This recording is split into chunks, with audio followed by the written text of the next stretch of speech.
There is not all the time you look into government coffers, Sometimes you can sit down within and think deep.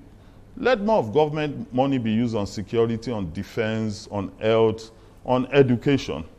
We can, if private developers are becoming billionaires, building estates, what is wrong with FHA? If we can come in, if we can come in a little bit and interrogate some of the issues that you have raised. In terms of numbers, you've mentioned a few that you're doing right now. In terms of the 6 states where you have handshake with the state governors, what are the numbers that you envisage in the next 1 year for Nigerians? Because we've been talking about housing deficit. Some say 15 million, some say 11 million, some say 14 million. But how much of it do you want to eat into in the next year? We need, at this junction, I need to be honest and let viewers know. You see, housing alone cannot be done by government and cannot be only done by FHA. The issue is in the urban area, as we all know. Now, as we speak, we are planning 200,000 units next year in almost all the states of the Federation. These are bungalows. It takes less than 2-3 months to build bungalows. You are not doing any decking. So we are sure that we are going to do 200,000 units now. As I speak with you, the Ministry of Housing, because it's a cumulative, the Ministry of Housing is doing about 4,000 in Karasana, in Abuja here. They finished about 2,000, which will soon be commissioned by Mr. President. The Ministry of Housing, I think they are doing about 2,000 in Kano, which they've completed about 400. When you go to Lagos, they've completed about 500. We don't want to talk about the one we just procured for the Nigerian Army. About 1,500 units in GB, which is 90% completed for the Nigerian Army. So in total, now, there's a 200 billion with Murphy, in which private investors, private individuals can access funds. That's why you are seeing a lot of construction going on, mostly in the major capital city. There's fund present. So as we speak, against the Ministry of Housing, plus Ministry of Housing, plus FHA, plus private developer, let me use the government alone, we should be able by this time next year give Nigerians about 10,000 houses.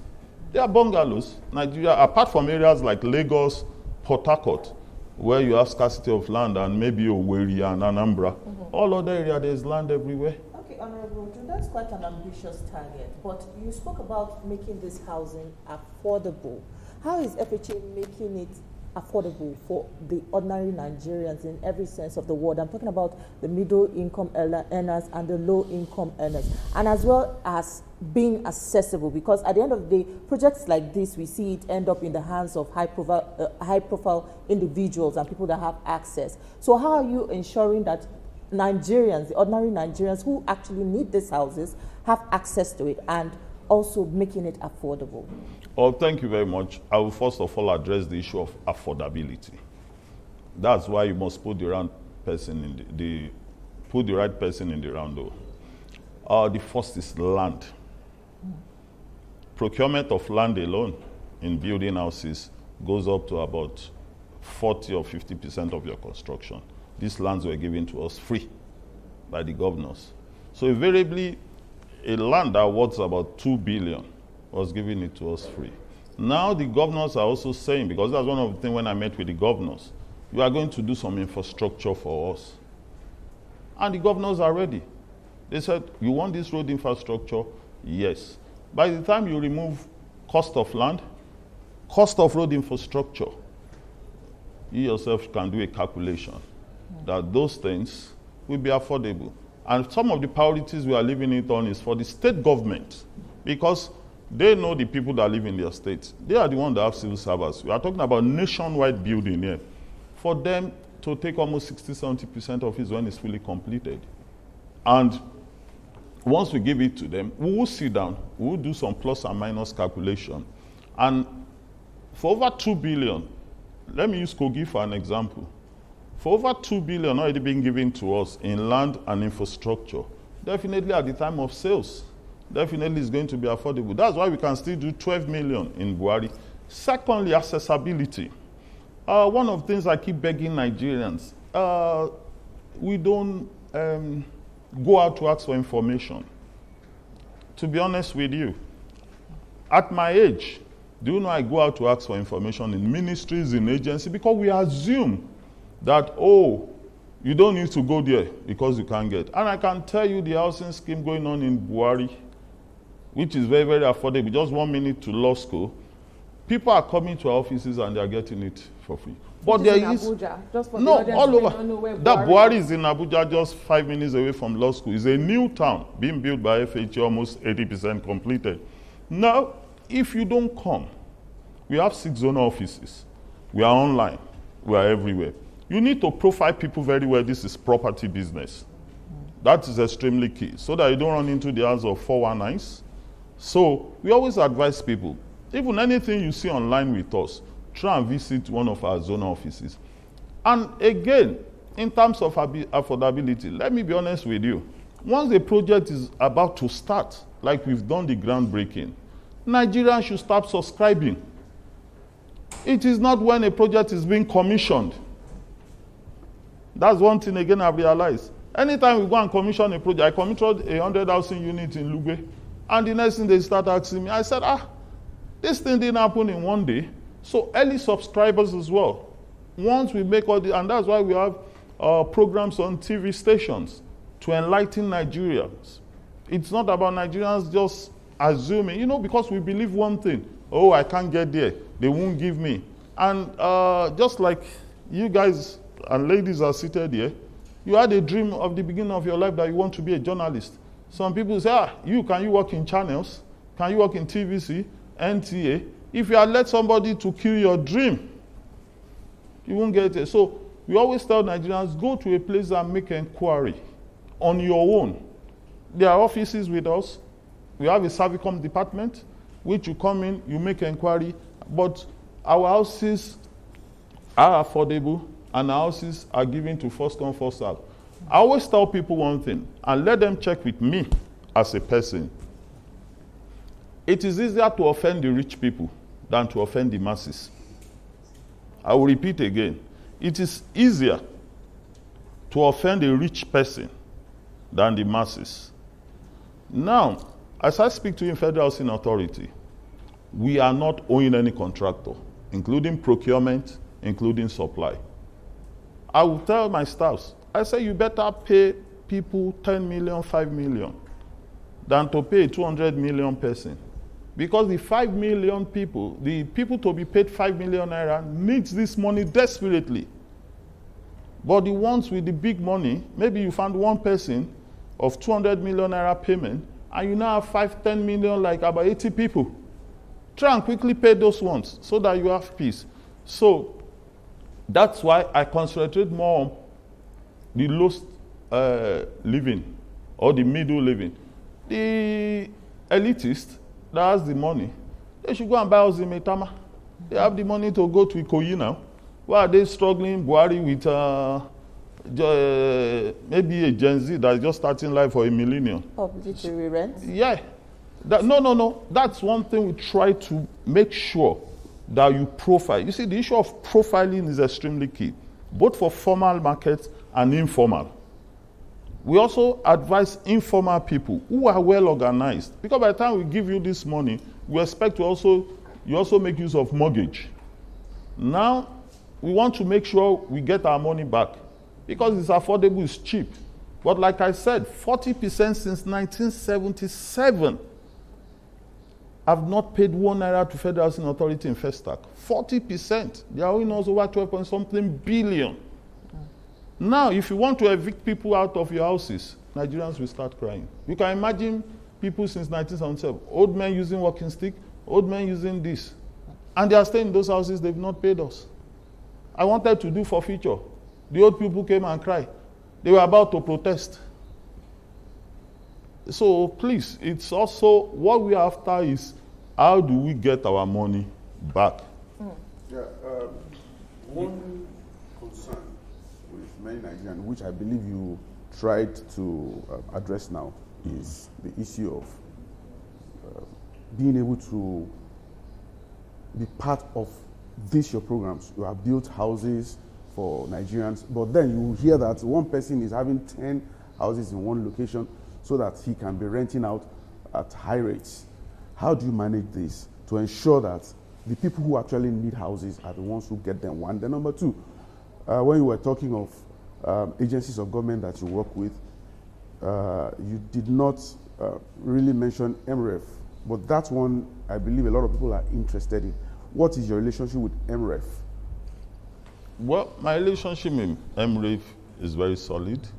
Like I told you, you have your lot of agencies, including Murphy funds. That's where it's coming. I deal straight directly with public. I try as much as possible to avoid government subvention. I try as much to also avoid loan complaints. Who will give mortgage loans at higher rates? That's what I try to do. That's why I go out to go and source for my money from the proceeds being planted in the years by FHA. Once you come, and that's why it's affordable. When you come with all these institutions of government or private institutions as well, definitely the interest rate will go up. I don't have any issue with any one of them. But one thing I try to also control, like I told, my relationship with Emory is perfect with the organization. What I try to control is very easy. The allocation comes from my table. That's the truth. So the ED estate does the profiling. Once it does the profiling, I pick a phone, I try to call. Even before you go to the mortgage company. Because these are not houses of 4,000 or 5,000. These were not houses I took loan to build. These were houses I was able to use proceeds of long-lasting FHA. So I have a control. And what do? I try to check. Yes, people might come in different names. That's why I try to check. Yes, somebody can bring 20 names, 20 complaints. I won't say I'm 100% perfect. But to the best of my knowledge, you can ask people in diaspora, they're even getting the houses to buy. A woman came to my office, said she's retiring from US. She needed 4 houses in Buhari. I said, madam, you cannot get 4 houses. I know you are retiring. You want to key your money somewhere. I will give you 2.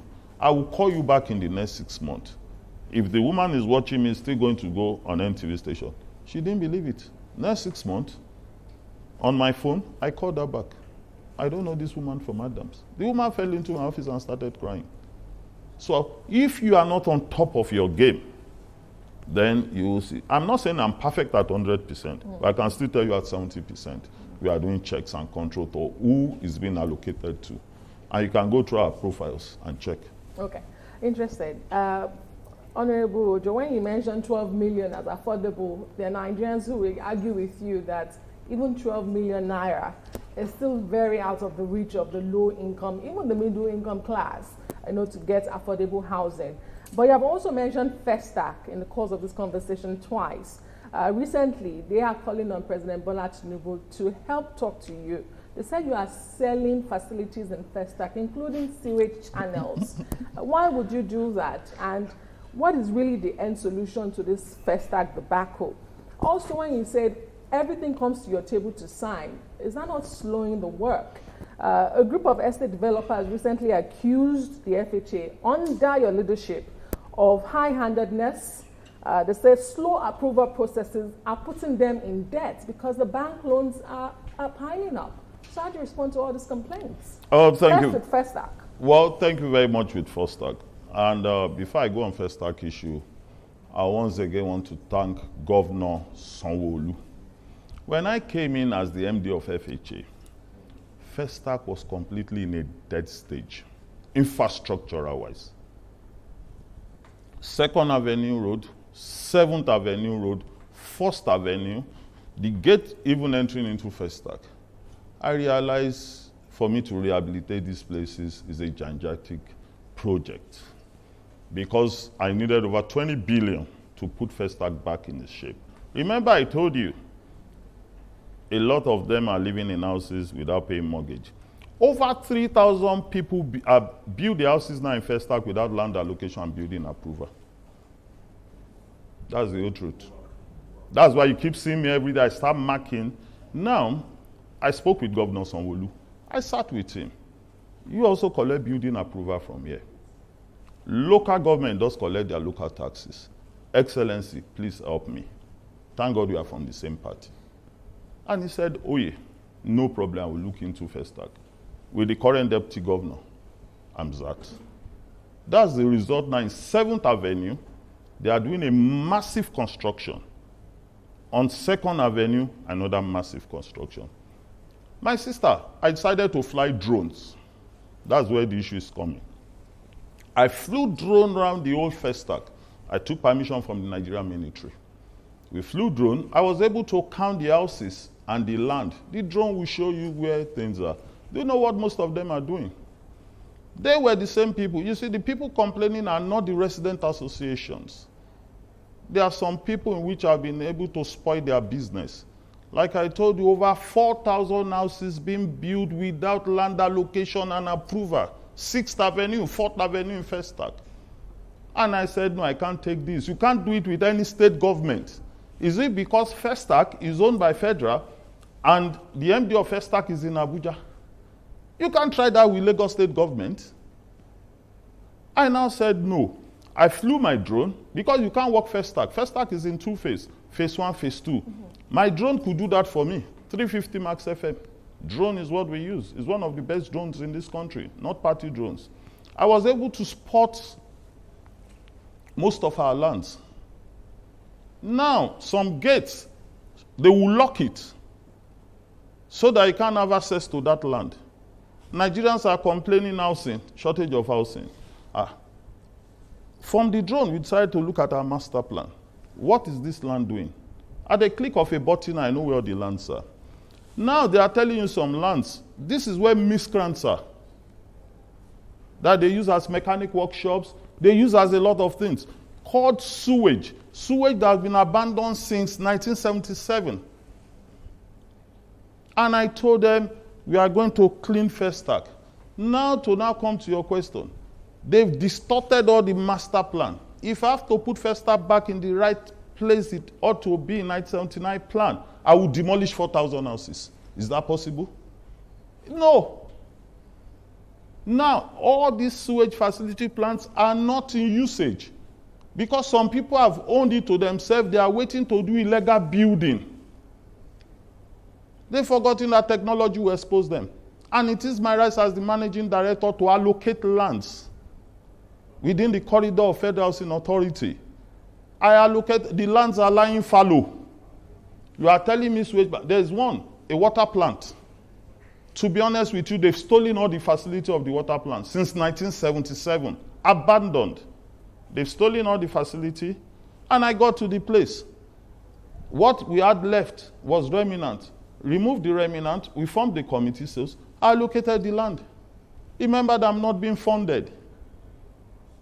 Will I be watching land? Nigerians are crying of houses. Then criminals are looking for hideout areas.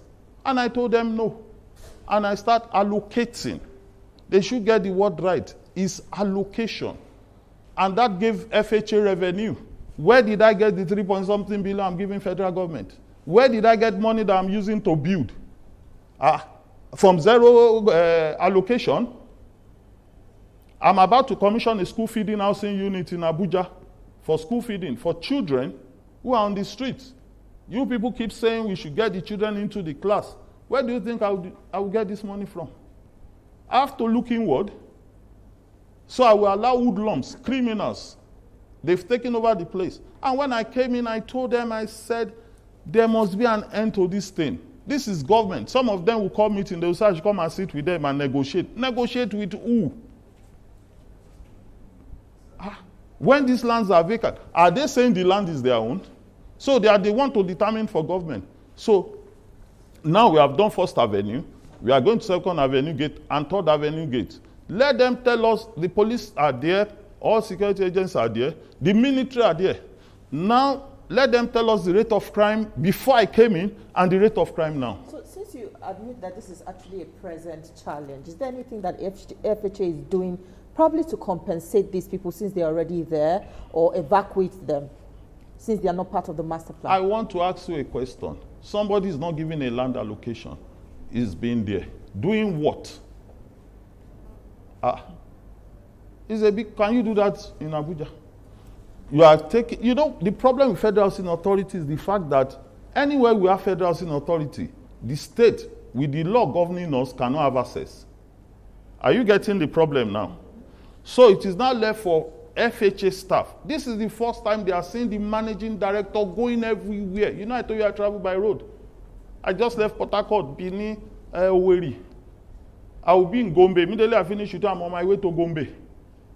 So at the end of the day, I'm going to all our facilities to look at things. I have done the bridge from 4th Avenue to Trade Fair at 40% now.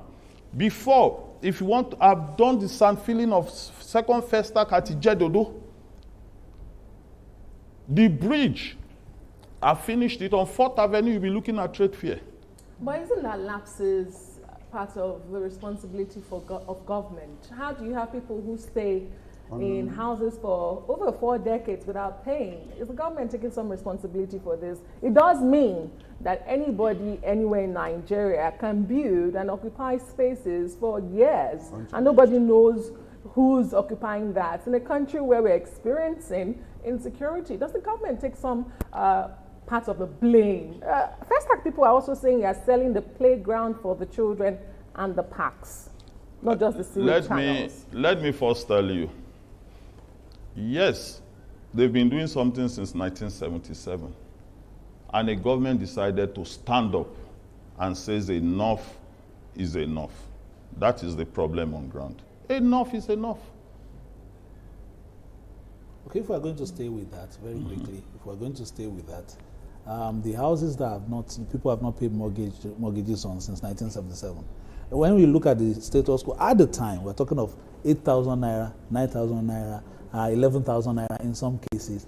Have some revaluation gone on for you to perhaps say, this is now your bill? Thank you very much. We have done that. That was how we resulted to 12 billion, 12.4 billion. The list are with me. Is with the president of the First Stack Residential Association. The committee we sat down, we looked at. They begged me, and they begged the FHA. We decided to slash it by half. That's the whole truth. Even at 6 billion, they will not even come and pay. Do you know the annoying thing? After all this meeting, the only time they come to FHA is when they want to sell. You are selling a house that doesn't belong to you. I don't understand these things. A house you did not pay any mortgage for. A house they only documented you. And now you're about to sell at 40 million, at 30 million. Flats, 2 bedroom, 3 bedroom. So somebody have lived freely in one house. Because it was documented, there were government lapses over the years by not collecting the mortgages. Now, you are now using that documentation to now sell after 40 years and you make 40 million. God Almighty, I've not seen this in my life. So, to be clear, what is now going to happen to these people, these undocumented people, more than 2,000 you said, who have lived in that place, taken the space without paying anything? What is going to happen to them? No, that's good.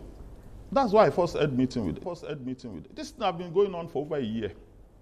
I held meetings with them. You see, it's in 2 cases. 3 even. Those who took the First Stack 77 houses, those who build on lands without getting land allocation and building approval. Go to 6th Avenue right now in First Stack. About 9 to 10 structures are about falling down. Because they never went through FHA. Because those areas were vast of land. They moved in. And state government couldn't go there because it has been given to exchange. And they kept building. Before, they would be beating our staff. When I came in, it happened. Government official being beaten. And I said, no, I will not sit down and take that. If I have my own child going outside to do and discharge his or her duty. Yes, it happened in Guadipa, it happened in Lagos. That's why I ran to the Inspector General of Police then. And I said, please, I have to do this enforcement with police. So they are not used to what they are seeing. Now, those people now said, I said they should start paying. Let's even be seeing something in the coffers of government. You want infrastructure done. You want this done. You want that done. So as we speak today, over 30 to 40 billion or more in the hands of individuals. You can't try it with Lagos state government or any state government. The next thing, they will form association, they will form. I said, no. Show me your land allocation. And those lands allocation were even already allocated to people.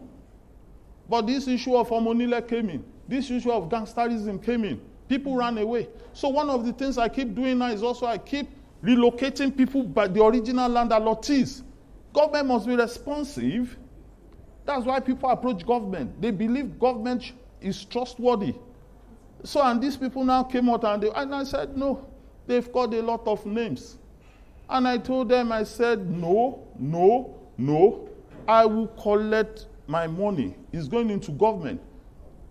They had the same battle with me in Guaripa, but they've come down. Yeah, I was going to come to that Guaripa issue because FHA says it's protecting that land from encroachment, while a developer claims that is a victim of unlawful demolition. How can Nigerians be confident that due process, not exercise of raw state powers, is guiding these authorities' processes? That's very good. Let me tell you, it was drone that relieved a lot of things. It was digitalization that relieved a lot of things. Do you know how many people that comes into my office and slum? I have seen a retired IG came to my office and slum. Got his allocation rightly. While in the service of duty, he could not go back to the land. After retirement, he wants to go and get his land back. There's structure on it. Mr. Man, you that have structure, where is your land allocation? Where is your building approval? You don't have a land allocation, you don't have a building approval. Presently, I'm handling on one, a retired PAMSEC, who was a diplomat in a foreign land for Nigeria, came back. Do you know what they do? They will build at night and Saturdays and Sundays. Drive round. And I told them, no. People, if I buy a land myself, and I kept it somewhere, these were allocations given by FHA at 4-5 million. These are now the same land they are selling, 50, 60, 80 million. And I even gave an amnesty program. If you are in possession of FHA land, come out. It was all advertised in the newspaper and the radio. They kept quiet. They didn't know what method of technology I was going to use. They didn't know I was going to come out and enforce. What the challenge is that the MD for the first time is moving around enforcing. And is that my personal enforcement that is bringing money? I told you now that last year I was able to do 14 billion. 3 point something to government. Now using that to build affordable housing units. Using that to fix a lot of things. If I sit down in the office, before it was contractors bigger than FHA. FHA could not pay salaries. Until I came, they could not pay allowances. There was no employment for 20 years gap. 20 years, no employment until 2022. Until I came in again and I did another employment. So the place is going into extinction before I came. And I said, no. You could not have operational tools for the office. Staff will be sick. They need benefit. Staff will come and tell you they need allowances. Staff will come and tell you they need this. Then a developer, all those developers, let them tell me their names, please. Please. You see, when they wrote, they came to 2 newspapers and 2 TV stations. I decided to reply back with advertorial in the major newspaper. You cannot write a petition as a developer and you don't put your name. You should put your name. These are land grabbers. There's a newspaper wrote to me, and I furnished the newspaper back. You cannot be hiding. And I was so disappointed with those 2 newspapers. You didn't hear the other side of the story. Then a developer will not put his name. What is that? Who am I talking to? Okay, Honorable, go back to my question so that we don't lose sight of it. The affordability question. When you brandish 12 million as affordable, some Nigerians will still tell you that that's too high. And of course, mortgage repayments, they find it just impractical and impossible. As well as those developers you're referring to, there was a group that had a press conference and accused you of high-handedness and slow processing. So my question to you was, do you think that because everything comes to your table, perhaps it slows down the work? Thank you very much. To be honest with you, before I came in as managing director, it takes 2 years to get building approval. When I came in, I decided to set up a one-stop shop. The one-stop shop under 1 month gives you your approval. Now, before I came in, I want to put something straight to you. The highest, they were doing what? 54 building approval in a year before I came in. 54 building approval. In a year? In a year. Nationwide. When I came in, and with 54 building approval, they were making 300 million. When I came in my first year, I did 126 building approval and I made 2.8 billion. In a year? Yeah. Before I came in, the best they could do was 54 approval in a year with less than 300 million. People that said I'm slow. When I have a one-stop shop, I don't want to mention the name of the staff. When I came in, I did 140 something to 50 building approvals in 1 year. They made 500 million. I made 2.8 billion. So where am I slow? I work Saturdays, I work Sundays, I work public holidays. Go and check. I clock in, I clock out. I've established clock in and clock out into FHA. Because I know FHA is a government agency, but I'm running it, it's being modeled towards now a private, government-owned, private generated. So if you want to generate income, you will delay approvals. Where will you see the money? I work till 11 p.m. at night. I don't know, you can come and do your investigative journalism. It's because I've chasing these people away. And let the rightful owner come and take the land and pay. So if you pay us even under 1 or 2 weeks, what do we do by now? We check your land allocation papers. We go to the site. We measure the land given to you on the paper. Before, it used to be 1,000 square meters, somebody would take 8,000. And I said no. So if you submit all your the building approval before, they will give you one decking. You go to site, they are building 4. Now, give us your drawing in 3D format. We count. Once we want to start, we also go there. We have our town planning. We have our engineers. We will check. Those who were building will check your plan. And you find most of them were given 1 floor approval. So they've shortchanged the government. On site, they are building 4 decking. Don't you think they were able to do that because there were connivance with your people? Probably not because, not under you, but that is what I You were extremely very right. So government was being shortchanged. And now the MD decided, this is the first time the MD is going for enforcement. Tell me, as we speak in Nigeria, how many MD can go for enforcement? The problem with our own revenue is that it doesn't meet you. You must go out and chase the revenue. So this is the first time the MD is going everywhere. Remember, I retired as a professional footballer. I'm an athlete, so I'm physically fit. I don't dress agbada. This should be one of my best dresses because I was coming for this. We're having this show. Ask. I don't have a Lexus. I don't have an SUV Jeep. I use an Hilux. I'm the only MD I can say it publicly who drives an Hilux with my EDs. The facts are there. So when you call on me now, if not for this program, and you tell me there's something in this place, I'm off.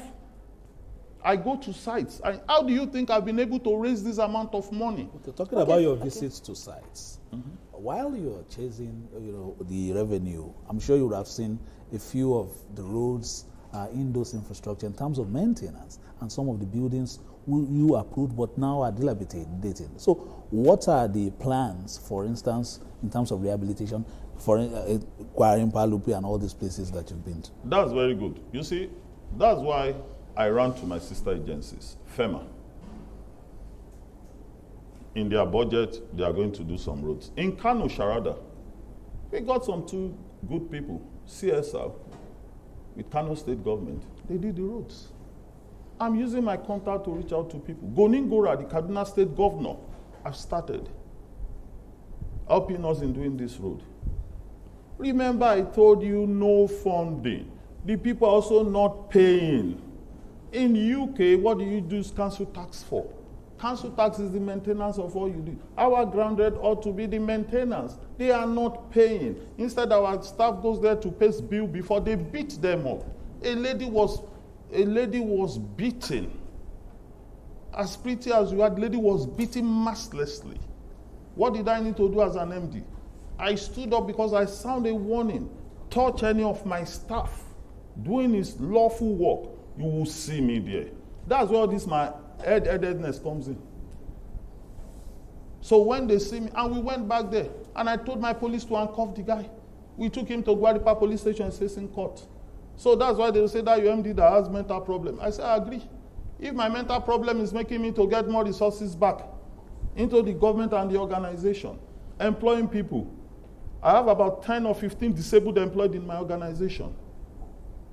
And we are putting the place, and you are becoming a billionaire by cheating government. And that's what this tax laws is all about. Somebody came for an approval. He came with 1,000 square meter land. He annexed 4,000. Yes, it's conniving with staffs. I'm not denying it in those days. But are we going to continue like that? Then he comes with an approval of 1-story building. He does 4 stories, has about 50 to 70 shops. Paid FHA 3 million. The guy goes away with 1.something billion. In Guanipa and Gusape.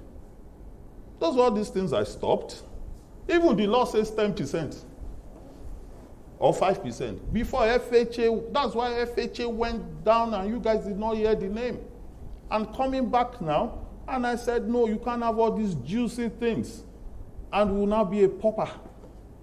Okay, speaking about this renewed housing project, is it just about houses, or do they come with other infrastructure like water, hospitals, electricity? Since you say it's affordable, because all these things also come with expenses. And also speaking about the maintenance culture, because that's very, very important. How is the FHA ensuring that this does not deteriorate with time if, you know, there are other infrastructures that come with it? Thank you very much. In FHA, we build like cities. So what we've decided to do this time around, due to the inflow of funds, we decided to create more departments. We now have a department, property maintenance, who is going to be in charge of these places, who will liaise with resident association. In our estate, we have hospitals. The one we are doing in Buhari now, there's hospital, children playing ground, football field, food market, basketball court. It's a city. You are putting about 330 people in a place. You don't even want them to see outside. Water 24, Zuba is there. Let me even tell you, when we started putting more infrastructure in Zuba has about 4 housing projects. Zuba is Abuja. Do you know what the people from there came to come and discuss with me? They said we should stop. You know why? The price of houses are going up. The more infrastructure you put, lights, street lights and everything, that means the landlord will take an advantage. Everybody now wants to rush into our estate. They now came to me that the infrastructure is enough. We are all Nigerians. And I said, they said this street light is enough, that I should not go further. So we have all these facilities in all our estates. Check any of our estates. So that's why we are appealing to people. Pay us ground rent. These are like council tax. We will now use that ground rent to fix infrastructure of your estate. I always show them all my account every week. I call GMC, General Managers Meeting, and EDs. This week, this is what we made. This is what government is taking. This is what we have. This is where we are going. I'm very, very transparent. Okay. Honorable Ojo, we are due for a break very soon. As we wrap up conversation on federal housing and housing, let me ask you, earlier in responding to my question, you said your staff will come to you, have come to you when you came to office, asking you to use your network. Now, for those who may not know, you are also President Bola Tinubu's son-in-law. I wonder if you feel a greater burden to prove that your appointment is based on merit and performance rather than family ties with the president. And what has been your greatest challenge, in heading such an authority as the Federal Housing Authority? To be honest, you need to go and check my pedigree. Yes. I was once a professional footballer. I went through many universities. Presently, I'm doing my PhD at one of the private universities, International Relations and Diplomacy. I was a member of Federal House of Reps 2011, 2015, in which I was the chairman House Committee on Communications. I was a convener of Swagger. I've led student union. I was the first president of Association of Nigerian Students in UK. I was able to take it used to be Afro-Caribbean. When I got to UK in 2003, I decided to form Nigerian Student Association, moving from one school to another. I've worked with Royal Borough of Kensington and Chelsea as an information and communication manager. That's one of the topmost borough, Chelsea, in United Kingdom. I was instrumental to Governor Fayemi's becoming a governor in Ekiti. Yes, it was done by President Bola Ahmed Tinubu. But when I came to Nigeria, at no point did I choose any juicy position. I worked for everything. Where nobody saw the light of President Bola Ahmed Tinubu becoming a president, I started Swagger. And when I went around to convey people. Senator Adeyeye, Dayo Adeyeye, Chairman Pototo, is the chairman. I'm the convener. I went around the whole of this country 3 times in all local government by road. I don't need to tell anybody, even during COVID. That's why the president will keep telling you, while he was campaigning then, he will say, my people are working for me. I went around 776 local government 2 times by road, even when the Eastern issue was on. I think this position, probably for those who don't know me, is just bringing me out. But in terms of performance, and that was why I told them that I'm not going to take 1 naira from Mr. President. That he knows my performance, my capability. Probably I've not even seen him in 3 or 4 months. Because my own is to deliver. My own is not to rub around Mr. President. One mistake is for you to even be roaming around Mr. President. I always tell my colleagues who are CEOs, I say President Bola Ahmed Tinubu is somebody that his eyes on the ball. He wants the jobs done. So they thought they would get 200 billion being my position. And I said, no, if I'm not an in-law to the president, won't I operate? After seeing about 300 billion, 400 billion, now I've pushed it up to property worth over 1 trillion to 2 trillion. Why do you need the Mr. President for? To go and collect money. I've been in the business world. I own oil fleets before. I know how to turn a desert to where you extract oil. And that's why I'm also knows how to do financials. When I started getting this money, I did not buy Lexus Jeep. My EDs came to me and they talked. I said, if we use 1 billion to buy cars, we will be in problem. Most of us, before we got this appointment, we didn't have vehicles. So Hilux is enough for all of you. Oh yeah, let's start moving with Hilux. Initially, they first blah blah blah, but they realized. So the funds. So very quickly, what has been your biggest challenge? Because you're due for that break. To be honest, I don't have any challenge. I'm happy with the work because one thing I'm seeing results. Okay. And also, how are you dealing with, erring staff that you have that are complicit to some of this illegality? Okay. We are being signaled for that break. Hold on to that question. You would respond after the break. We'll be right back on this special media live chat with the CEO and MD of the FHA. Stay with us.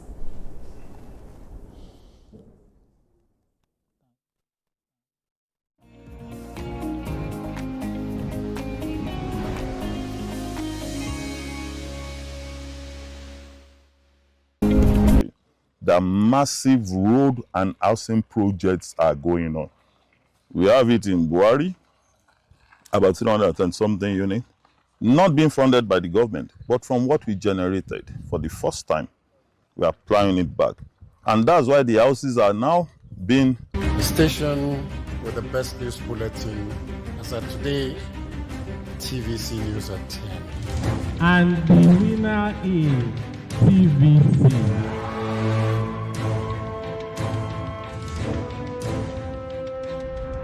The best is never simple. It is expression, precision, and the responsibility to get it right. Behind every headline is a powerful engine of network engineers and technical teams working round the clock, keeping the newsroom alive, connected, and on air. Producers shaping the stories, editors refining the truth, graphics designers and promo producers bringing clarity and impact, filling our screens with content that informs, educates, and empowers. And then the brave reporters who dare it all, stand in the rain, the heat, the tension, to bring live, accurate coverage to Nigerians all year round. The anchors who ask the hard questions, interrogate the issues, and keep the nation informed with courage and balance. Yes, it takes a lot, but here at TVC News, we are always ready to give our best, telling the Nigerian story from the Nigerian perspective. TVC News, Best TV News Channel Nigeria Broadcasting Awards, and the Best Television Station Nigeria Media Merit Award. TVC News, first with breaking news. And the winner is TVC.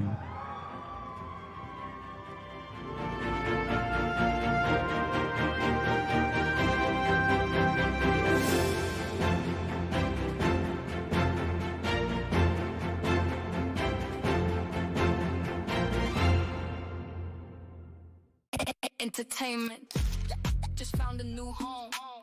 Your favorite shows, your biggest stars, now closer than ever. TVC Entertainment, now on DSTV channel 164. TVC Entertainment, something for everyone.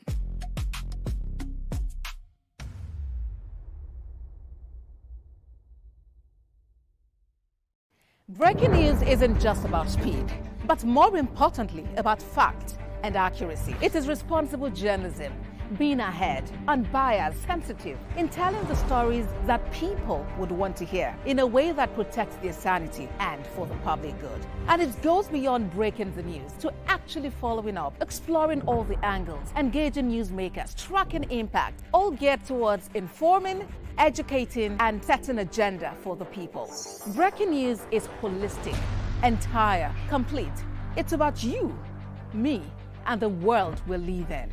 Breaking news is at the core of what we do at TVC News, and it's the honor of my life to serve you this news, fresh off the press. TVC News, first with breaking news.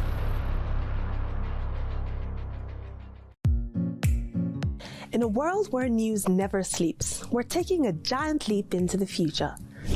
We at TVC Communications are proud to introduce a new era in news broadcasting. But first, let me introduce my special friend, Olamide AI. Hi, Olamide Human. Is it time to come out yet? Yes, indeed it is. And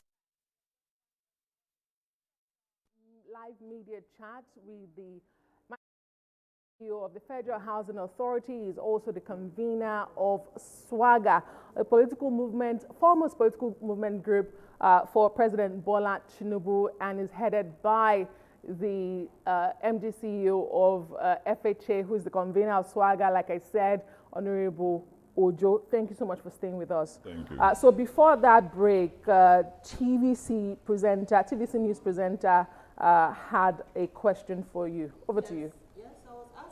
About, because you spoke earlier about some of your staff working with those that are building illegal structures on FHA land.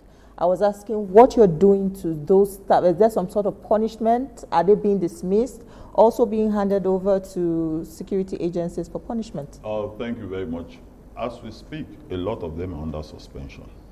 A lot of them have been handed over to the police. First CID Abuja is handling a case as I speak with you.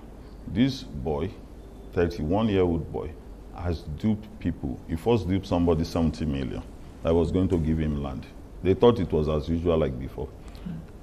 2 weeks ago, I was just sitting, another person came crying that this boy duped him another 150 million for land in Gusape and Guanipa respectively.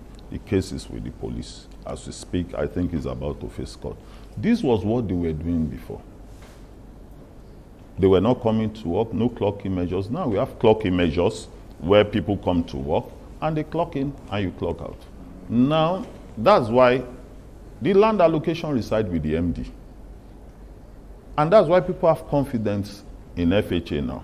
Some of the staff who thought we were joking when I came, I posted them out. When I was giving instructions, I posted because they thought I was going to live on them. Unfortunately, they don't know me. Like I told you, I'm an export man. I've told you my movement. So they thought I would sit in the office. How will he be able to pay salary? How will he be able to function? Before I came to FHA, the union usually lock FHA every 2 months. Salaries are, so that was what they thought. Only for them to realize I came with another style. Completely. But a lot of them have now changed. But the bad eggs, we've sent some of them under suspension. Some of them, if you don't come to work. Before I came in and we did clock in, clock out, only 20% staff comes to work out of 700. Now, nationwide, we now have clock in, clock out. Well, maybe I would have expected that you would say, when she asked about what your challenges were, this would have, because what you just described now, that means you have curtailed some people's bad behaviors and ways of illegally making money. And of course, they can never be happy with you. Well, to be honest, I've not seen it as a challenge. I just see it as one of those things that you need to deal with by the side. You know, when you start having some things as challenge, you won't be able to move forward. Oh, this one has done this. Oh yeah, let the appropriate law deal with him. This one has done that. Let the appropriate law deal with her. Okay, let's look at how the sector. Before we leave, housing, the sector in general, the housing as sector. We see a lot of houses, both by you and the Ministry of Housing and Urban Development. New houses painted yellow and I think maroon or what, and then locked. Nobody's staying in there. Massive estates and all that. And people are driving past and saying, I should get one of these. Or what's happening here? You've done your bit, but how do we ensure that, okay, you've built this house. So people are living in the houses and enjoying it, because that's the reason for why these houses have been built in the first place. Thank you very much. We have to also note one thing. Before President Bola Ahmed Tinubu came in 2023, Ministry of Housing was under Works and Housing. Yes. So probably those buildings might be under Works. But the building under Housing, FHA, as I know, our buildings are fully occupied. Before even anything, because they trust now. The Ministry of Housing, as I'm telling you, over 3,000 houses in Karasana, the ones in Lagos, the one in Kano, are already been taken up. This is the first time, and I'll use this to round up, like you said, that Nigerians are enjoying a massive housing scheme. The military, President Bola Ahmed Tinubu, FHA procured 1,500 housing units by brain and hammers. Is 90% being completed. We've been showing it all around. Now, as we speak today, after Shagari, that we have Shagari in Lagos, Shagari here, I don't think there's been any president that will meet up President Bola Ahmed Tinubu in housing. What I said to some set of journalists when they were investigating is only if President Bola Ahmed Tinubu decide not to name the houses after him. Okay. Go ahead. Can continue speaking. Except he decided not to name it after him. But if not, I think he has done extremely well. If they start naming it in the next 6 months now, 10,000 housing units everywhere, we are not doing these houses for people not to live. And that's why we are making sure it's affordable. And I speak with you, my own is almost about 90% gone. People are rushing it. When are they going to live in there? And I know the same thing as the ministry, because we've been given a marching order by Mr. President that we have to deliver. Okay. All right. The jury is still out on the affordability question. But let's talk politics, gentlemen. You've mentioned swagger in the first part of this conversation.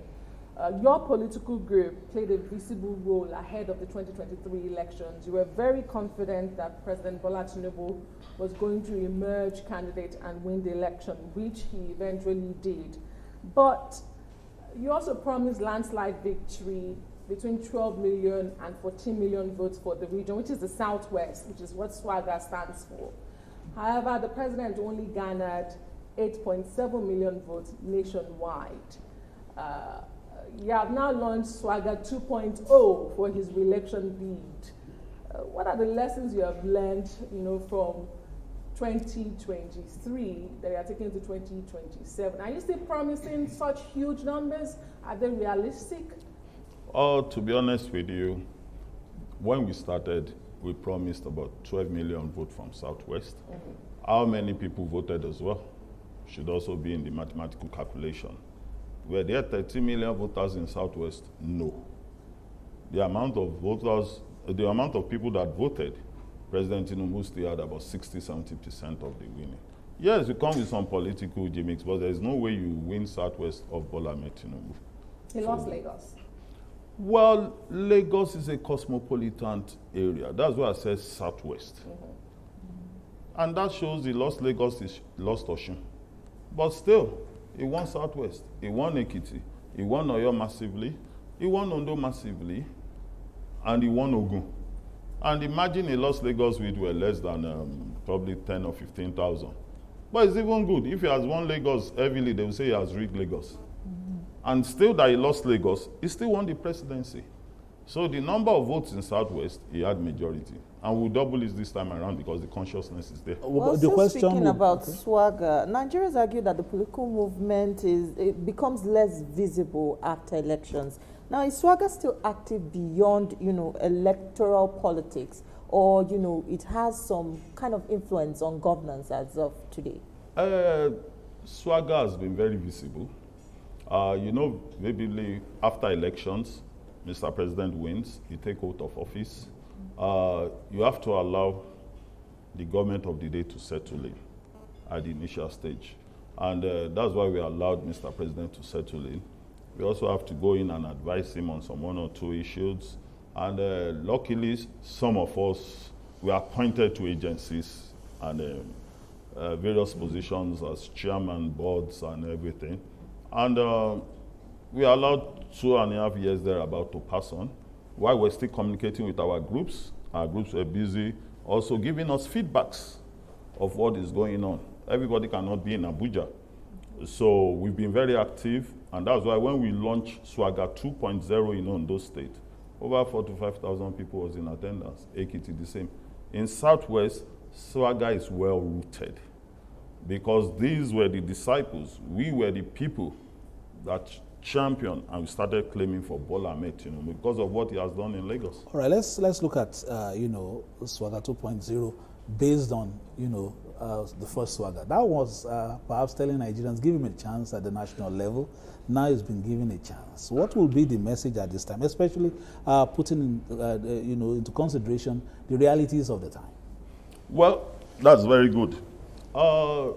The message I will give to Nigeria, I think that would have been a last question.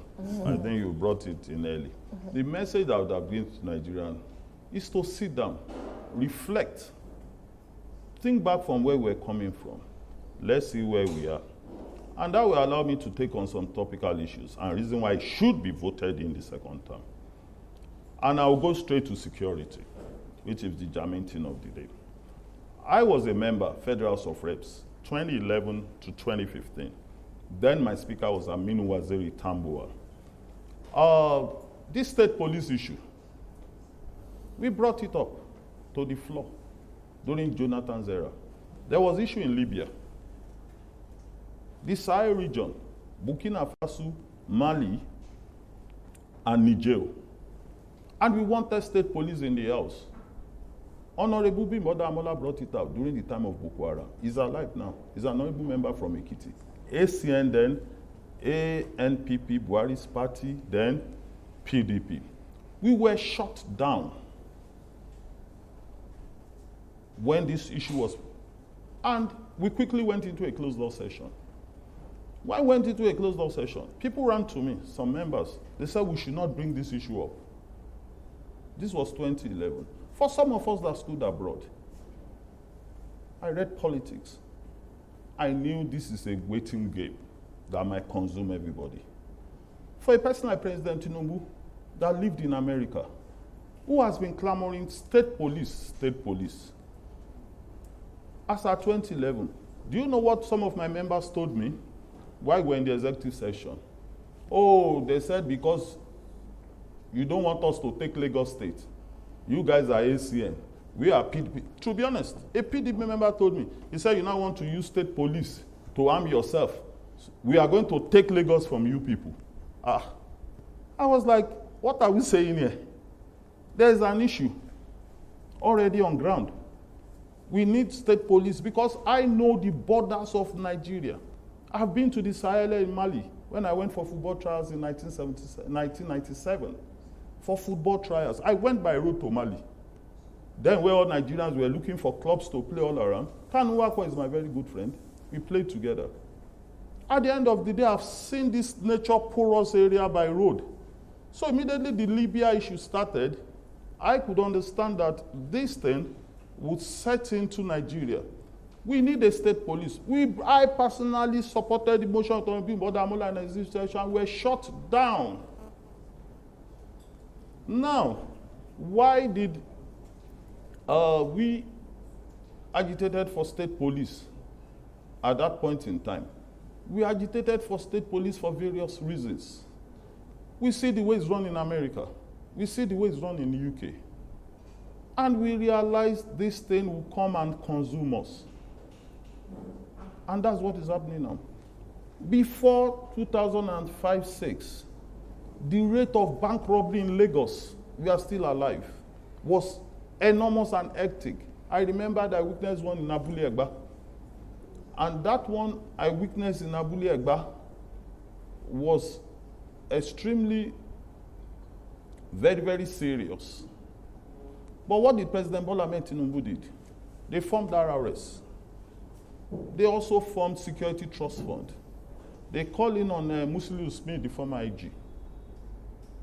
They called the banks, they called everybody who have businesses in Lagos. Let's come together. When we come together, let's get a Security Trust Fund to buy vehicles, ammunitions, through the then Inspector General of Police and the then NSA. But these things will be procured directly for Lagos safety. And I can tell you immediately all these armored carriers were bought. The present IG is part of that team. Odumosu, who was former CP Lagos, was head of RRS. We had a lot of them who had head RRS. Immediately we got all these tanks, we got all these guns, vehicles were procured. That was the end of, and speedboats. That was the end of bank robbery and major insecurity in Lagos. That was what we saw, and we were now trying to replicate that and present it to the National Assembly then. They said we are ACN. At what point are we not back to the same problem now of 2011? That the thing has already consumed all of us. And what was part of my solution to this state police thing when I brought it to support the motion was like, the amendment will be done in the Constitution. We would accommodate state police, but we will look for a way they will not be a partaker in elections. That was the fear. Just like you have Amotekun. Amotekun carry pump action, but you will not see them on election day. We all know the executive guidelines, constitutional amendment and everything. One of the things the state police does, that's the same thing as local government police in America, sheriffs, NYPD, FBI at the federal level. When it gets to that stage, but we were denied. Now I'm happy that the National Assembly, thank God we still have the same members there, I've now seen the reason. But unfortunately, I commence with the family. Some of the things we see are not good things. It should not happen to one. I use this to condole with families. But if we had done the right thing then, I think by now, would have been. We refused or we failed to do the right thing then, and we are in the situation we are now. By what they are proposing, they're saying the implementation will take about 5 years or so to roll it out. In the meantime, because we're in a very critical situation, talking of nowhere is safe currently, so to speak, what should we do in the current instance to manage? We are having, an election is coming in how many months? And we are in this situation. What do you think government needs to do to manage this crisis? I want to ask a question. Why will implementation take 5 years? Well, that's what they suggest. The National Assembly, the rest have passed it. The Senate ought to move quickly and do this. Then 2/3 of the states. This thing is affecting everybody. It has now come to our doorstep. We've seen what Kogi State Governor did of recent, procurement of armored vehicles. It was launched. We saw how the information network that foiled the school kidnapping in Kogi State. Now, there are challenges. We are not saying that. And unfortunately, these challenges, like I first told you about the Sahel region, is a serious issue. Mali, Burkina Faso, Niger, they are not part of ECOWAS again. They've been suspended for now. They pulled out. Yes, sorry, they pulled out. Secondly, France used to be their buffer in that area. France has already fallen into the same issue. France pulled out, or they told France to leave. Russia that came in, unfortunately, they are battling war with Ukraine. They need to concentrate more on their military might in that area. And where we are right now, Americans, thank God for the agreement that was reached yesterday. America is also busy. The European Union are pulling up financial defense because of NATO. They believe NATO failed them partially with the Russian and Ukraine war. What we need now is air bombardment. Information first, but the disadvantage as we speak, we have a very large border from Lagos to Sokoto, Benue to Calabar, Maduguri, Taraba, everywhere, leading. Is what we can lay our honor. One of the things I tell people right now, if we have young ones who are good scientifically, who can help us to manufacture drones. You see, Nigerians are very intelligent. Let them come and assist the government, because these wars are going into more of drone fights, more of all these things, we all say it. Now, the procurement of helicopters, all these Apache war fighters, you pay for it today, you might not get it in 2 years. Now we are going towards Turkey. Turkey himself is being guided. Hope this Iran-Lebanon war will not fall on me. They have borders with Syria. They have borders with Syria and everything. Everybody is being productive now. So, and we need air bombardment. I know how porous this border is. I can tell you what the border from Lagos to Mali. I went there for football trials in 1997. And I went through road and I came back. So, these guys operate within areas in 2-3 hours. They will run straight into the forest. So the best we can rely on is technology and boots on the ground. Okay. When you hear the president of the Nigerian Senate say repeatedly that insecurity has been politicized, and he's not alone in that. We've heard politicians speak in recent times as the elections approach that insecurity has been politicized, it's been weaponized, opposition, government in power is not efficient enough to tackle it. Some have said the army chiefs should be sacked.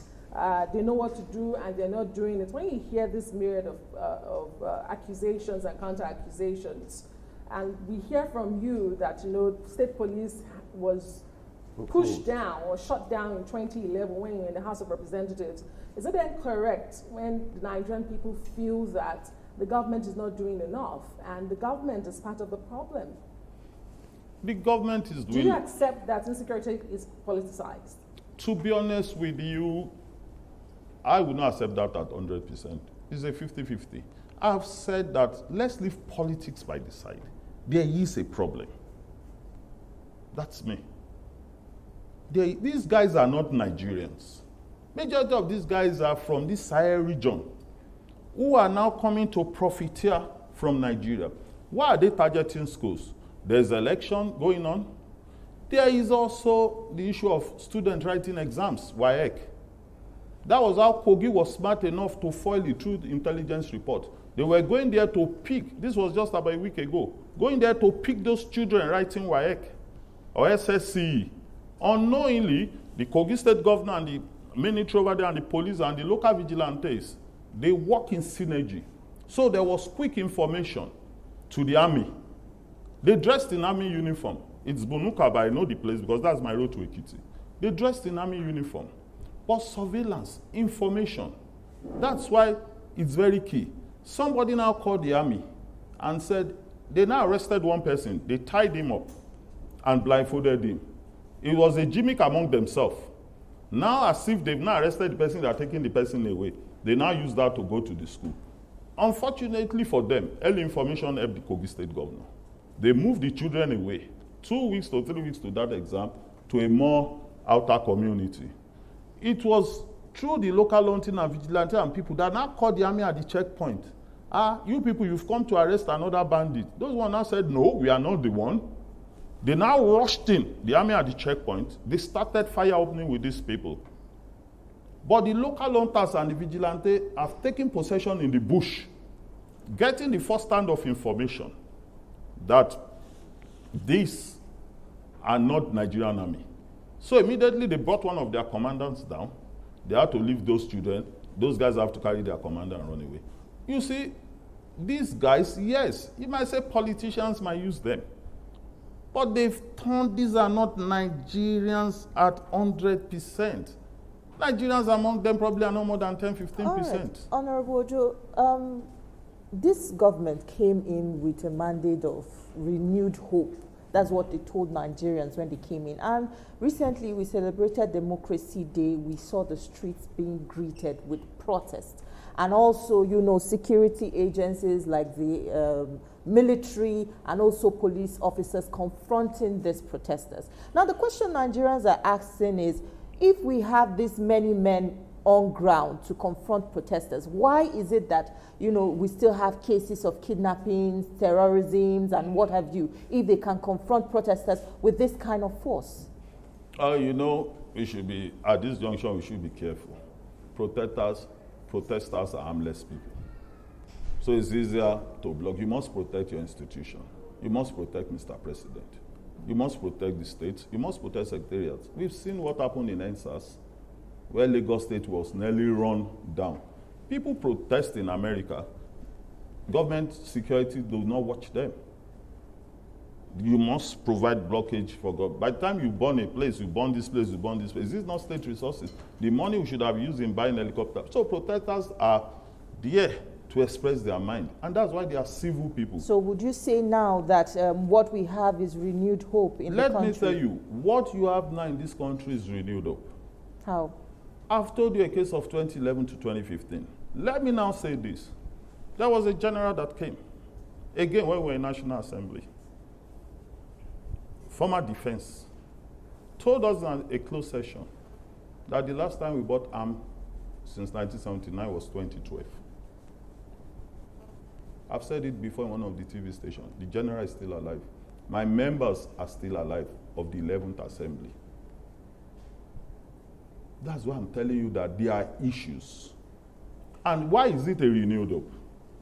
Mr. President is devoting more money into security. But unfortunately, you know, these things went down.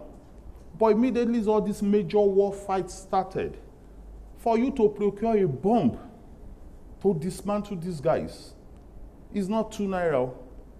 Now, these countries are also using these weapons for themselves. The helicopters, I've told you the battle now is air bombardment. But the cost of getting this thing, the availability of it, the men on ground are moving in. It's helicopter and drones that can move at a faster rate. These guys on bike, the Nigerian soldiers, I will give kudos to them because I travel by road. I see them as roadblocks, all these soldiers. And that's why the building President Bola Ahmed Tinubu is building for their post-army scheme is being greeted.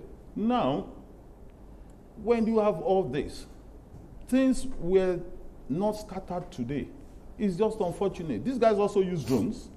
All these bandits, all these guys, they use drones. Now you now want to confront people, and your border is extremely big. Your boots on ground, you need to recruit more. You need to retrain and retrain. Let me give you an example. Why did you think Nigeria started doing well in football? When you were playing locally in Nigeria, by the time they take you to North African countries to go for football trial, you can't survive it in 10 minutes, talk less of Europe. The weather will knock you down. These regions have different weather. Even in the north, the way you breathe in the south is different from north. Dust and everything. You need to retrain these guys. Mr. President is doing all that. Over 50-something billion out of the social trillion has been released. But like I said, you will not get this equipment in one day. And we don't produce. That's why the Defense Corporation, and I know those areas Mr. President is looking to, and that's why we're appealing to our young ones who have knowledge, not to use it for yahoo yahoo. Let them bring this computer knowledge voluntarily. Come on, this is a national issue that is affecting each and every one of us. And Mr. President is ready to combat these people. By the time you do ground combatment, they will run to the neighboring countries. We are losing a lot of soldiers, we know that. It is the civilian angle we are looking at. We are not even looking at the military angle. But the military keep attacking on bikes everywhere. Going towards Kaduna, Jos, you see the soldiers. You know, before they used to bomb military bases in Nigeria. Yes, the IG's office was attacked in 2014, but you could realize that they've been pushed backwards. A lot of military formations were attacked as at then. Now, they've been pushed backwards in most of these things. Now they developed another tactics. And I know the Nigerian army, with Mr. President, they are not sleeping. But Nigerians are tired. Action. There are children and teachers in the bush currently as we speak. And yes, you can say that security agencies are doing so much, but you know, Nigerians measure action by, you know, the reality of the results that they see. How do you expect Nigerians to believe you when on a daily people are being kidnapped, communities are being attacked, children are still in the bush? There's two ways. It's either you come in a ruthless way, or you try and look at the situation and tactically. What does ruthless ways means? The Nigerian soldiers might decide to go on ground battle and fire anybody at sight. Remember that there are children there. Remember that we don't have this technology up to date. Remember when one American was kidnapped, I think a bishop or a pastor in Niger State, towards where you have the Kanji Dam. Shiroro. They use surveillance. They use technology. We don't have those things. We will go and procure. And they came into that place, they killed those people. Nobody knew what was going on until after they rescued that guy. Those are the kind of technology we need. But we don't produce it. That's why our Defense Corporation, Mr. President is looking into it. That's why we need people. This is a combated effort. This is not a problem caused by President Bola Ahmed Tinubu. But he's not exonerated. He's the president. He's having sleepless nights. All of us are having sleep. We all have children. We will not allow our children there. And the next thing, if you take a ruthless action, we might lose those kids. Even though we are not happy with that condition, the Nigerian army are facing these people day by day. Intelligence report of recent, the second in command of ISWAP was taken out. We know we are not sharing intelligence information with US. I know after Iran, US will settle itself down. And you could see what is going on. So, is Mr. President going to take a ruthless action by commanding the soldiers? That might not be good. Let's look at this, and let's look at it in terms of the tiers of government. A lot of people applauded the president and, of course, the Attorney General of the Federation for pursuing the case of making sure that the local governments get their money, the finances, the funds meant for the local governments. A lot of people have said, for instance, that resistance should start from there. If the local government has some money and can even, do some, equipment of some of even the young vigilantes and all that, the forewarning will come from there first. But if you look at it, if we put a little bit of the politics there, it seems as if the money, if it's coming down, there's a basket holding it from getting to the final rung of government.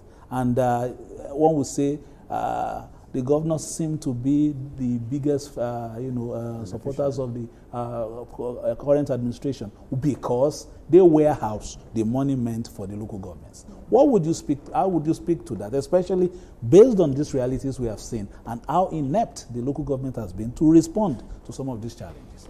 Thank you very much. I'm very happy that Nigerians are now beginning to say that the fuel subsidy money is not just being taken by President Bola Ahmed Tinubu at the federal. Nigerians can now see that it's going down to the state, to the local government level. Is it? Well, you could see what Kogi State is doing with the procurement of armored vehicles. Kogi is not the richest state in Nigeria, but I tell you an example about information sharing. You move around Kogi corridor. I told you I'm from Ekiti, and I move around Kababun corridor to Ekiti. You will be seeing local vigilantes. What we are now, the state governor will start learning from is to make sure these resources goes down heavily, because they will be the one that will be facing the heat as well. Even though, yes, this presidency at the center, but we can say X amount of money is given to the state. Nigeria will start asking questions just the same way you're asking now. And that's why I like Nigerians. We ask questions. Where are our money going to? Now people are turning to the state governor. One governor have showed us an example how you can procure armored vehicles. I think we procured about 14 or so. That's how Kogi State have been able to minimize the terrorist issue, the kidnappers, sorry. But we use the word terrorists as well. They've been able to minimize this battle. During Yaya Bello and now Ododo, they are fighting them because they're also sharing good intelligence report. So they should also learn how Kogi State is doing it. So the other governors will also sit down and he can tell them some of the things they do. But by and large, the state police state is key. Let me even tell you, once the Nigerian army wins the territory, because a lot is going on that we don't know. They don't even have anybody to hand over the territory to. Is it somebody using pop action? You have killed the bandits, you've driven the bandits away, you now hand over the territory to somebody using pop action, local vigilante. These people will regroup and fight. That's why we are saying part of the clause in the state police is AK-47 should be the minimum gun that these people, if people have AK-47, that's why we need the state police quickly. Lagos State have shown an example when Tinubu was there as governor. When they bought armored vehicle and AK-47, our local people, the local police that will be inaugurated and formatted, maybe trained by the federal police, will combat them. That is the whole truth. Nobody has two heads. Yeah, it's only when you are coming with AK-47, I'm coming with daylight gun, I will run away. But when the state police have access to AK-47, they are the first responded, mind you, in envy environment.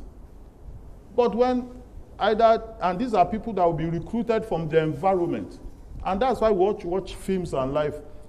Once there's any crime scene in US, within 3 minutes or 2 minutes, the first thing we watch on TV is the response time. And the first person that I thought was our police were here in a response time of 3 minutes. Because the power, it is when the firepower is now becoming over, FBI moves in with helicopter and YPD moving different. But the first responder, the weapon he uses matters. And police should not take 5 years. Okay. All right. Even the operationalization and the efficiency of the state police is still in doubt and controversial. But as someone who is mobilizing politically for President Bola Tinubu's re-election for 2027, apart from the insecurity that is bedeviling the country, Nigerians are complaining of hardship, inflation. They don't see the benefits of these laudable reforms that you have highlighted by the Tinubu administration. How difficult is it for you to sell your message, particularly to the Southwest? Tijesumi mentioned earlier the Oyo incident. Your group is the Southwest. From 2023 to now, a lot of things have changed in the Southwest. The Oyo State Governor, Seyi Makinde, is also in the race for the presidency now. But more importantly is the distraught people of Oyo State who have their children, their teachers, their families in kidnappers' den for over 3 weeks. how are you selling the message of re-election of President Bola Tinubu to the Nigerian people who say they are hungry, they are insecure, and they just don't see renewed hope? Oh, thank you very much. I've talked about the security. I don't want to waste too much time. I've provided solutions. I've said about challenges. Yeah. Let me now go to other issues President Bola Ahmed Tinubu is doing. That swagger we use. I first told you, I said I traveled by road. As I speak with you, don't let us talk about Southwest. If you drive from Abuja now to Owerri, there's no pothole. Abuja, Nasarawa, Makurdi, Otukpo, Ogbolafo, Enugu. You are now moving to Umuahia in Aba, Owerri, Port Harcourt. I can tell you before, Nigeria used to carry placard. We don't have good roads, oh, we don't have. I slept in traffic road from Benin to Shagam. I could remember in 2007, there was a time Desiani, the former Minister of Transport, cried on that same road. Lagos Ibadan, I slept on that road with Governor Bikunle Amosun. When he was a governor, I was in House of Reps. Now, I've told you some road structure. You now see the state also coming in from the Bayelsa end, going towards Ughelli, Warri, Sapele, Ughelli, Warri, Sapele, Ogara, coming to Oluku bypass. You need to go and see the concrete road being done, the pavement. These are not cosmetic roads. These are roads that will last 30 years. The last time I saw that kind of road was 1994-56, during Abuja, when President Buhari was the chairman of PDTF. That's why I said I don't want to talk about Southwest. Anytime I keep talking, I don't like talking about Southwest because that's the home of Bola Tinubu. Great, let's talk generally then, because that's what I'm going. Out swagger, but let's talk that's generally. What I'm saying. No, swagger is even outside Southwest. Okay. Yeah, we are in Benue, we are in Cross River, we are in Akwa Ibom. We give it different name. It's only Southwest that is swagger. Okay. Akisat is Akwa Ibom. Benue is Bensat. We give it different name. Okay. So our population is nationwide. So I have to talk about issues going on nationwide issues. Now let's go to, I've talked about road. I don't want to bore you on Southwest Road. The Southwest Road now from Lagos to Ife is being concretized and paved. Shagamu, same, with street light going on. Go now from Jos, Bauchi to Gombe. Go now from Kaduna, Abuja, Kaduna to Kano. Go now even where there are insecurity in Zamfara. That is from Giwa. They are doing the road Giwa, Funtua. From Funtua, you go to Talat Amafara, you get to Save, you get to Dange, to Sokoto. As insecurity is going, they are working. I stand to be corrected. Let anybody come and tell me what I'm saying is wrong. Let's now move to education. Please, please. Go ahead. This is the first time in 3 years that there has not been strike. Since 1990-something, I was in the university. Straight 3 years. And I'll give you a scenario. Before now, University of Ilorin used to be, in terms of admission, the highest number. You know why? For over 10, 11 years, University of Ilorin, they weren't joining ASU. So every year, student being admitted, everybody will feel University of Ilorin. Now, as I speak to you, because of no strike, Third Fund is doing a lot of work. Do you know University of Ilorin has gone down to 6? Other schools have taken over. Because students that needs to leave their vicinity before and come to Ilorin because they want to use 4 years. Their area too, there is no strike. Now brings us to the question, private universities should start getting ready. Reason why people went to private universities majorly is because of strike. I'm telling you, because the finances in private university school fees are extremely high. But nobody wants his son or daughter to start using 8 years or 10 years. As we speak now, tell me one day there is strike. But there was strike by the ASU last year. They're even planning another one. And it brought them to the table to renegotiate the agreement between the president. So you can't say there was no strike. That is a no, student did not sit at home. You see, people are bound. I have issues in my office as well. Workers protest internally. Before it happens, people are meant to aggravate their feelings. A good leader called them to the table. What do you want? Let's talk. the issue of increment in wages. He called the labor union. Let's talk. Some governors are even talking about another increment. People must agitate. What a good leader does is to listen. That's what President Bola Ahmed Tinubu does. He listens. He tries to find solution. Let me now go to the issue of loans collected from foreign countries. We've been rated now by Fitch on grade B. If before, we're not even on the rating. But because the economy is stable, the dollarization is now balanced. Nigeria is now paying back their debt loans. And they are seeing that this money is being put in infrastructure. And remember, all these roads is being done. It has not been toll gate yet. All over the world, there's always toll gate, America and London. It's only in Nigeria when you want to put toll gate, they start fighting. Now, these funds have been put into SMEs. They've been put into Nigerian Port Authority. Like I told you, let me say because of government appointment, I've moved away again from business. Apapa Port before, you will sleep there for 4 or 5 days. Oyetunde Ojo, 2017, when I left house 2015, and I was doing Swagger 20, I faced my private business. I slept in Apapa Port for 4 days in my trailer. Now, go to Apapa Port now, you want to you clear goods in real time. Remember that there was a time, the hell of traffic, the cost of carrying goods from Apapa to Ikeja because of bad road was almost 1 million naira for a 40-foot container of 20 kg. Now you go there, you do your business in real time. If Nigeria was not fit, or they are not seeing improvement, the Britain that I know, I stayed there for almost 10 years. I schooled there.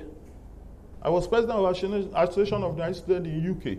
I worked in the Royal Borough of Kensington and Chelsea as a communication officer. The UK that I know will not invite President Bola Ahmed Tinubu for a royal visit.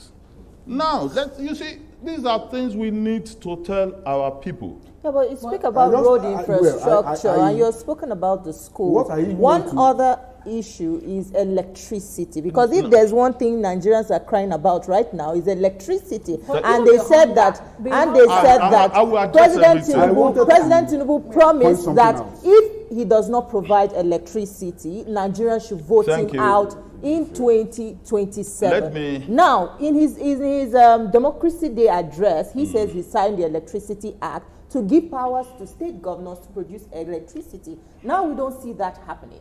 There is poor electricity in the country as we speak. So should Nigerians take President Tinubu by his word and vote him out of power, since he is not able to solve the security situation of the country? No, you said power. I've told you about security. Now power. I've answered security. Now, power was under what is called exclusive list. It is only in Nigeria before that I see they put power under exclusive list. What does it mean? The federal government controls it. That means you generate light from your state. Let's say I'm from Ekiti, I generate light. I will push it to Kanji. Kanji now transmit my light. Now, the president had to put his foot down, because that's what he wanted to do in Aaron.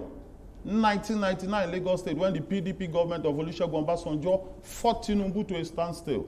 They didn't want power to leave the exclusive list. Tinubu, you know, some things you must take to National Assembly. These are not just executive powers. Now, President Tinubu has been able, what he would have done in Lagos, and by now Lagos should not have any light problem, is what the PDP government has then did not allow him to do. Now he has brought everything into a concurrent list now. Thank God for the National Assembly for doing that. My sister, state can now generate light. State can now transmit light. This is going to be a situation like the days of MTN and Glo. When we were buying MTN SIM card then, when they came newly, it was probably 100,000 naira. Now, for you to take a SIM card, it's free. This power generation is not 2 naira when you are establishing it. The first thing you need is the law. Do you know how long it took Nigeria for the first private refinery? It used to be government, until Dangote came in and brought in private. Now the same thing with electricity. The bulk purchase of the meter, as I speak today, a lot of meters are nearly given to people free. Now, people have been approaching state governments. They've now been giving them plan. Gas, waste, water. Give another 2-3 years, the issue of electricity will soon become a thing of the past. These are beautiful things. Sorry, I know. Now, let me go to food. Yeah, because the hunger. That's why I'm going the food. Please, as you speak today, the president has procured 2 complaints. One in Belarus, was in US. The US MOU they signed with Agricultural Development Bank is 10,000. Those ones are bringing 2,000 very shortly. The other bank, 2,000 what? Agricultural tractors, harvesters, equipment, Okay. is coming in shortly with an American firm. Now, the Belarus company, another company, has moved in 2,000 tractors, harvester, pliers into this country as we speak, that will soon be given for distribution. Now, the headers farmers crisis have reduced, thanks to this government. It used to be headers farmers crisis before we ran into this. These things will be deployed, and large-scale farming will start. I want to also point one thing to you. When President Tinubu came in, a bag of rice, I always fear 2 food, rice and bread. Bread causes problem. Bread causes problem in the Arab world. Now, when President Tinubu came in, a bag of rice was going as high as 120,000, locally produced. But now, last December, I went to market myself, and I bought a bag of rice in Lagos, 57,000. And Ekiti, I bought it 56,000.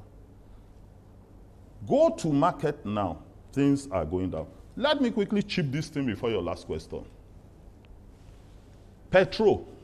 You see, Nigerian, let's try and for once, try and have this country at heart. Call any Uber in Abuja and in Lagos and everywhere.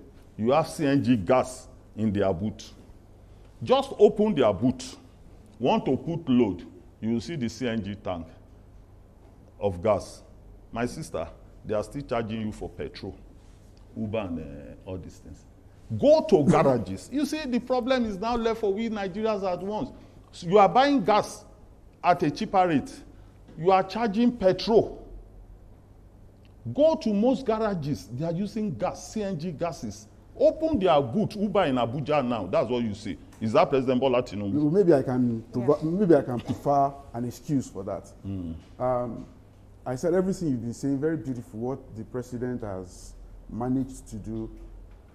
Economy, and I believe that's what she was coming with when she said something about food. There is, maybe I'm the one that is not getting it right. I think there is a dislocation. There are figures from international bodies placing Nigeria at, you mentioned one, Fitch just took us from -B to B. All these ones are, but Nigerians don't seem to have the capacity at their level to procure things they need to live the minimal life. Where do you think this dislocation is coming in from? Let me tell you, I've told you rice. I've told you, even if you go to market tomatoes, during the last Salah festival, the crowd of people I saw buying meat, the traffic I met on the road. You know, Nigerians, please, I've told you, if there's good road, that's where now there's good movement of foods, goods, and services. Let us as Nigerians begging on the national TV also be patriotic on this issue. Because the Nigerian I come from, once we see opportunity, we try to enhance on that. Now, I've mentioned a lot of things. People are beginning to feel it. But what is going on is people are trying not to come out in reality. I've told you the price of rice now, you can't argue. I will tell you the mudu of beans, you cannot argue, because I stopped by to buy. But before President Bola Tinubu, the prices were no 120 for the bag of rice. Please, before President Bola Ahmed Tinubu came in, you understand. I want to tell you one story. And for some people here, we know this music. As at 1983, I started listening to that music around 1994, but it was sung in 1983. is a Yoruba music. Ìlú le o, kò sówó lóde. 83. Victor Laya, am I right? Yeah. Ọkùnrin ń kígbe, sorry for viewers who doesn't understand Yoruba. Ọkùnrin ń kígbe, obìnrin ń kígbe, kálukú ń kígbe, owó. As at 83, this problem has started. And it keeps gravitating. It keeps moving. It keeps moving. It will get to a boiling point. And that's where we have gotten to. And the man to bring it down is what President Bola Ahmed Tinubu. And those are the security issue has gotten to boiling point. Oyo massacre was there 2022. Was it Tinubu was president when Oyo massacre came in? No. Ilaro killings was there on this insecurity. Yes. No, not Owo. Owo massacre was there. Our church attack. Yes. Our church attack, some 7 people. Was Tinubu the president? This thing has now gotten to a boiling point. That's why you have great leaders. Winston Churchill, Roosevelt, Chairman Mao. A country will get to a boiling point. And that's where this kind of leaders comes in. And that's why Tinubu belongs to that category. People have started saying, but it's just for we Nigerians to please. We know there are insecurity challenges. All other things, Nigerians should start appreciating. Now you move from the coastal road. Now, 20 minutes for you to get to CMS before it takes you 2 hours.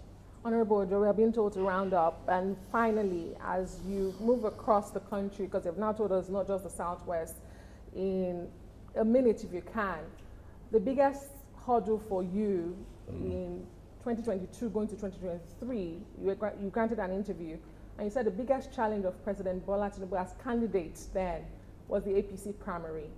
As you canvass the country to ensure he's re-elected in 2027, what's the biggest hurdle you think he will face? And last message from Swagger as we end.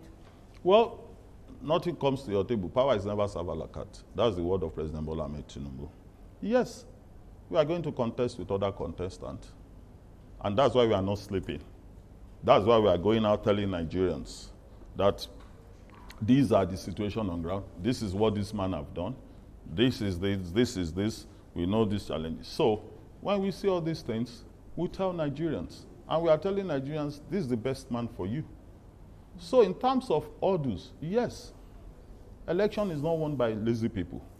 But before I leave this place, and might be my last word, please, I repeat again, I had BA Politics, MSc Peace and Conflict Studies, pursuing my PhD in International Relations and Diplomacy. Let these other people give Nigerians their manifesto. Everybody's shouting, give me your manifesto. Let me see the way and manner you will solve this problem. During the time of Tinubu, we were shouting manifesto. There will be NEL fund. Students are getting NEL fund. No matter how small. There will not be ASU strike. Students are having it. Prices of food, dollarization becomes stable over sometimes. This and this. Let these people give me their manifesto.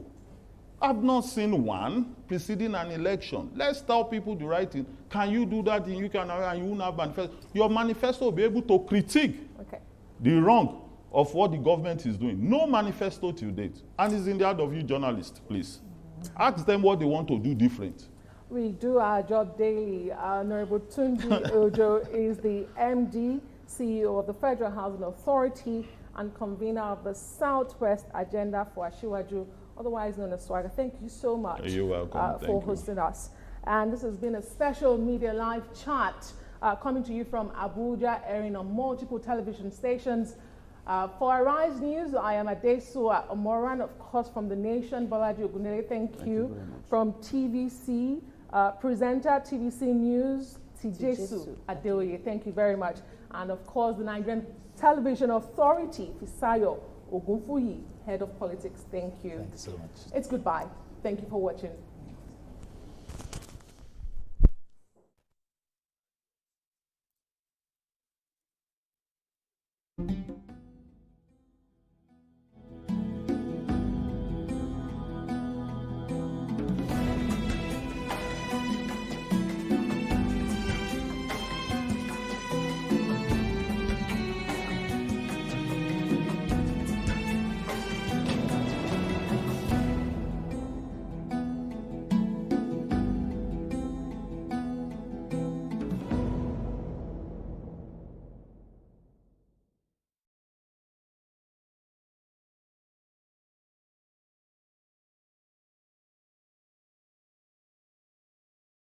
traditional rulers, ulamas, my colleagues in the pen profession, other distinguished guests, a very good afternoon to you all.